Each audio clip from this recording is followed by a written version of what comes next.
What is good, Double Leg fam? We're going to run the exclusive show for UFC 288. We got 12 fights on the card because we had lost two of them today. Um, so we got 12 fights. We'll start with the main event. Don't want to waste any more of your time. Aljamain Sterling, Henry Cejudo. You got anything on this one? I do not right now. Man, such a tough fight to call. I'm gonna lean Henry just because I think the wrestling is good enough to obviously keep it where he wants to, and on the feet, I think over 5 rounds, Henry's gonna be better. Aljo's obviously a stud, super athletic and stuff, but I'm leaning Henry, but I haven't pulled the trigger quite yet. Yeah, I went Sterling on the money line, plus 110 for a unit. I'm getting the champ at plus money. Right. Younger fighter, bigger fighter. I think he can handle Cejudo on the ground, and if he gets him to the ground, I think he's got a chance to finish him. He's been very confident this week, which I like to see. It seems like he's not phased by anything that Cejudo is going to throw at him, and he trains with Dvalishvili. So I mean, Yeah. he's training with some of the best guys in the bantamweight division. And Henry with the layoff being 36, I don't like that. So at plus money, I think I had to take it.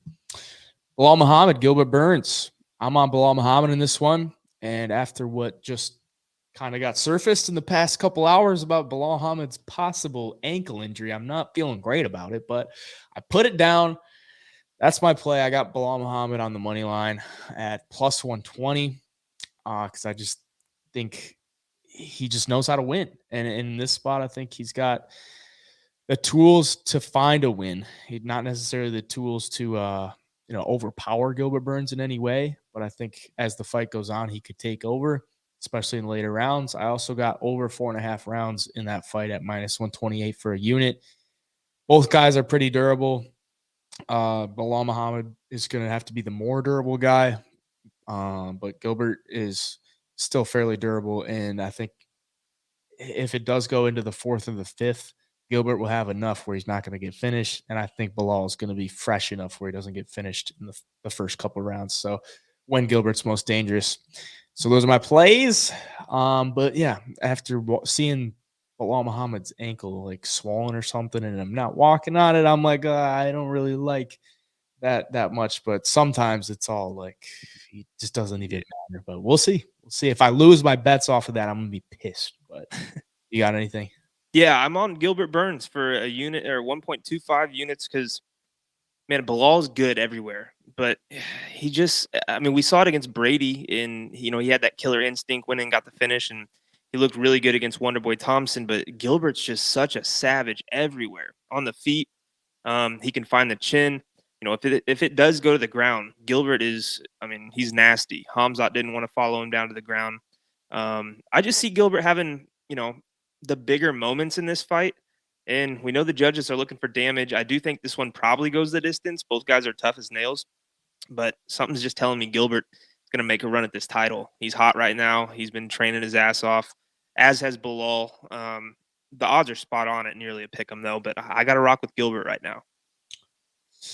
I gotta remind you though, UFC fighters over the age of 35, 2-22 in title fights. I don't buy all that shit. This isn't a title fight, but it's a 5-round fight. Yeah, Gilbert's 36, so yeah, not on yeah. his. It is interesting. That is It interesting. is interesting. It is not title fight, so it doesn't really count. But Jessica Andrade, Yan Xiaonan. We're both on Xiaonan, I believe, Yep. and I got her on the money line for a unit, and then I got her by KO plus 2,500 for 0.1 units.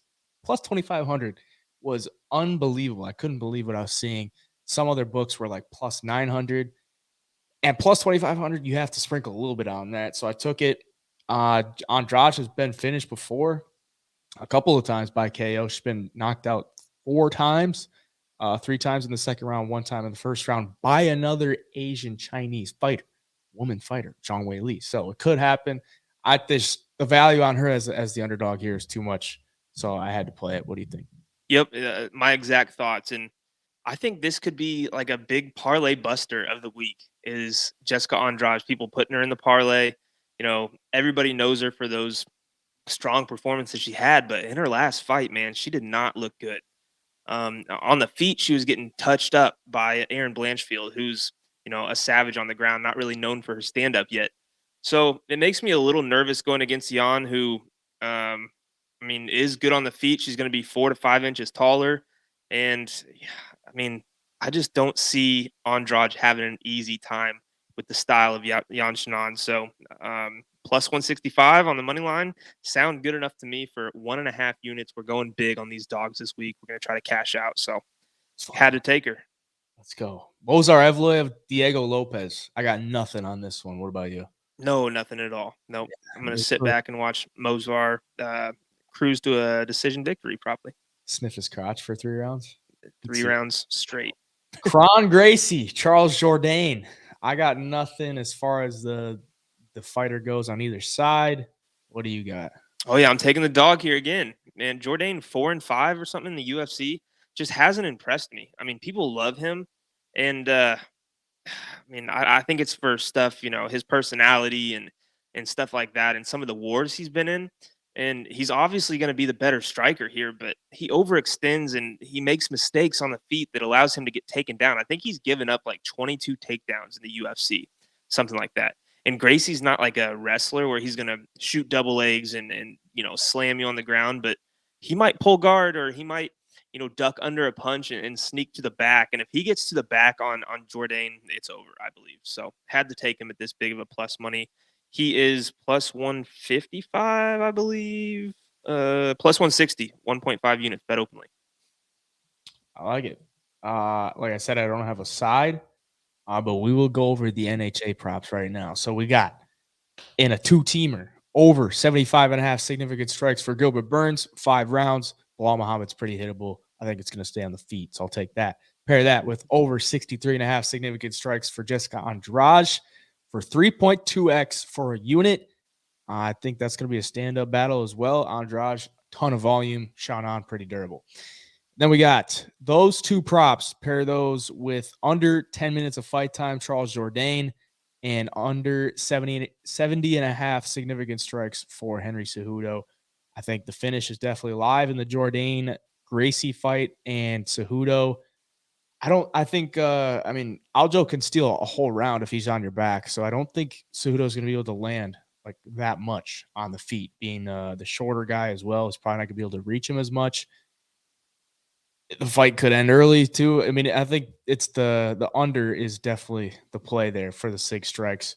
I didn't really want to get invested in the takedowns either because I don't know how Cejudo is really gonna fight. So all 4 of those props, 11x for a quarter of a unit. We're going for the 11x once again on NHA.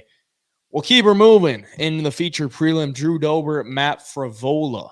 What do you got, if anything? I'm going to sit back and enjoy. Nothing. I got nothing on this one. It's too hard to call, too. I mean, these 2 big power punchers, I mean, it's just hard to tell what happens.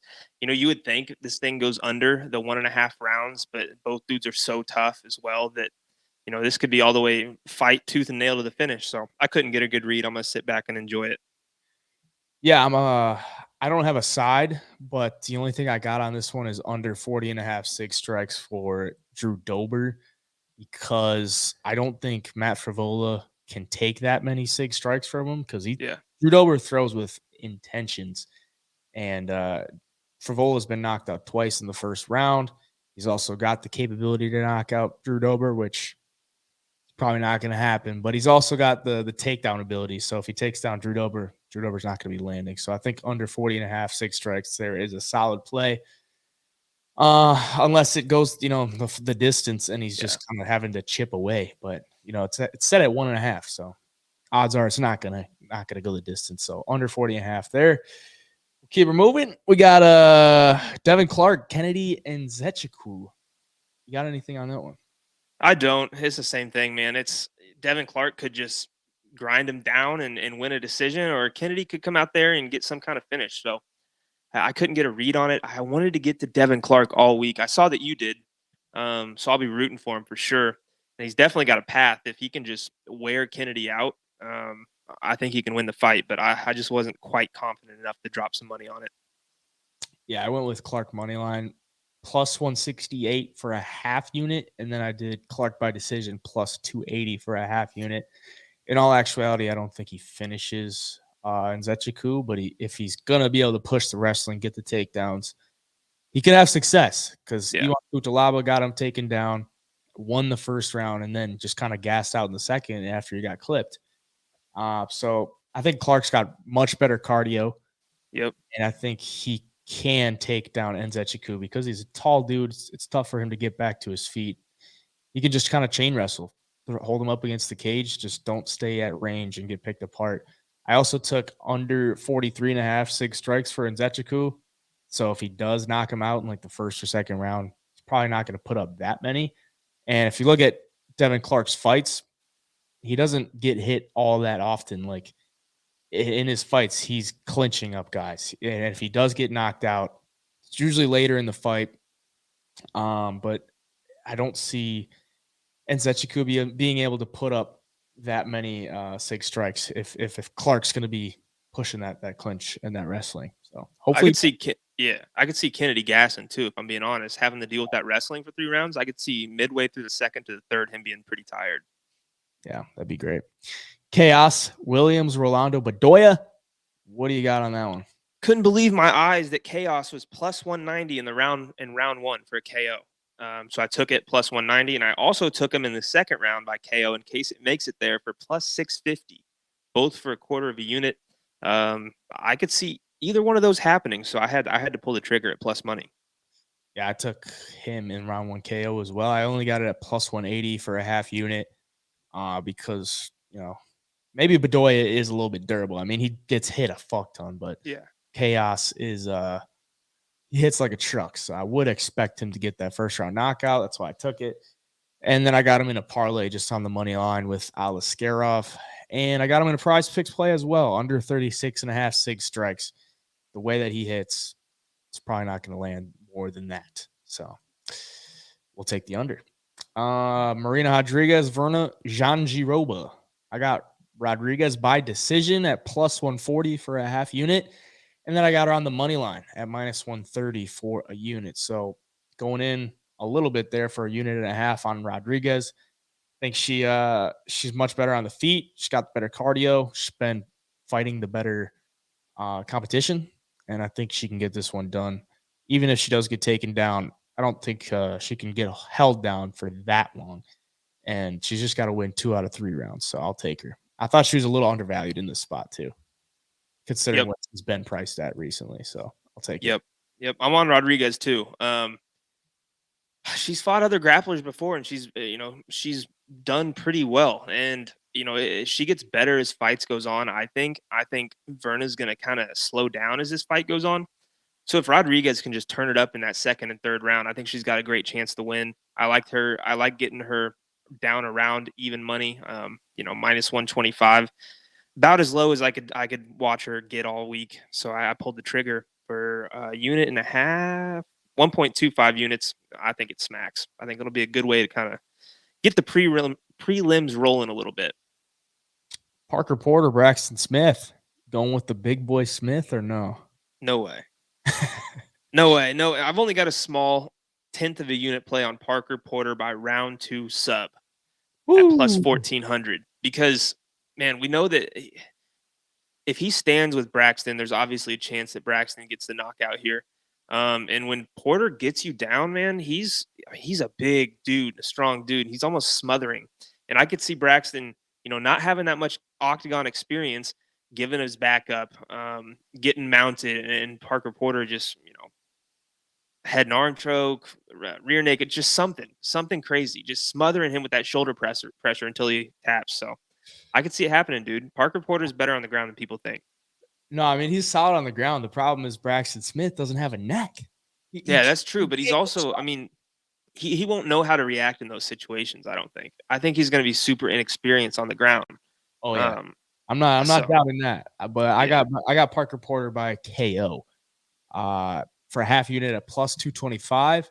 And then I got little sprinkles for 0.1 units on him by round 2 KO at plus 1,100 and round 3 KO at plus 3,000.